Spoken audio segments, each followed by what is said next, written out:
ভয়াবহ দুর্ঘটনার নদিয়ার রানাঘাটে নির্মাণ কার্য চলার সময় হুড়মুড়িয়ে ভেঙে পড়ল নির্মাণ কার্যের একাংশ। ঘটনায় গুরুতর আহত বেশ কয়েকজন। আহতদের উদ্ধার করে চিকিৎসার জন্য পাঠানো হয় হাসপাতালে। নদিয়ার রানাঘাটের আনুলিয়া দত্তবাজারের ঘটনা। সূত্রের খবর, এই বাজার সংলগ্নতেই একটি নির্মাণ কাজ চলছিল, আর সেখানে বাঁশ এবং ঢালাইয়ের তক্তা দিয়ে বাঁধা হচ্ছিল ভাড়া। আচমকায় হুড়মুড়িয়ে ভেঙে পড়ে গোটা অংশটি। নিচে বাজার নিয়ে বসেছিলেন বেশ কিছু ব্যবসায়ী, আর সেই অংশ ভেঙে পড়ে তাদেরই গায়ে। ঘটনাস্থলেই আহত হন কমপক্ষে 5 জন। স্থানীয়রা তড়িঘড়ি তাদের উদ্ধার করে নিয়ে যায় রানাঘাট আনুলিয়া হাসপাতালে।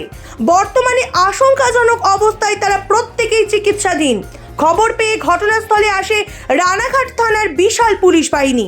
এছাড়াও রানাঘাট পৌরসভার পৌর আধিকারিক সহ পঞ্চায়েতের প্রতিনিধিরাও ছুটে আসেন, যদিও সাথে সাথে ক্রেন নিয়ে এসে শুরু হয় উদ্ধার কার্য। অন্যদিকে আহতরা কী পরিস্থিতিতে রয়েছে তার জন্য হাসপাতালে পৌঁছান প্রশাসনিক আধিকারিকরা। তবে এক প্রকার বলা যেতেই পারে, বড় সড় দুর্ঘটনার হাত থেকে রক্ষা পেয়েছে অনেকেই। স্বাভাবিকভাবেই এই দুর্ঘটনায় চাঞ্চল্য সৃষ্টি হয় এলাকায়, পাশাপাশি আতঙ্ক তৈরি হয় স্থানীয়দের মধ্যে। তবে ইতিমধ্যেই শেষ হয়েছে উদ্ধার কার্য। অন্যদিকে কিভাবে এই দুর্ঘটনা ঘটলো তার তদন্ত শুরু করেছে রানাঘাট থানার পুলিশ।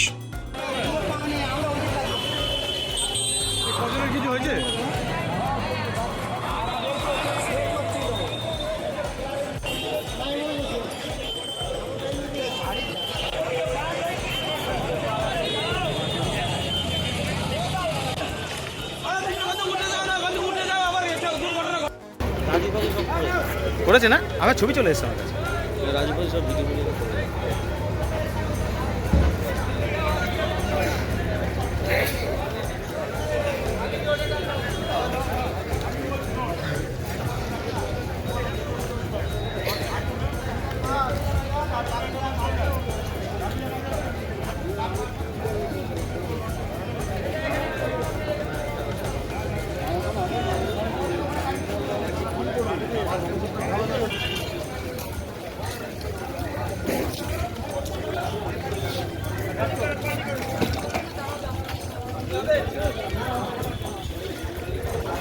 আচ্ছা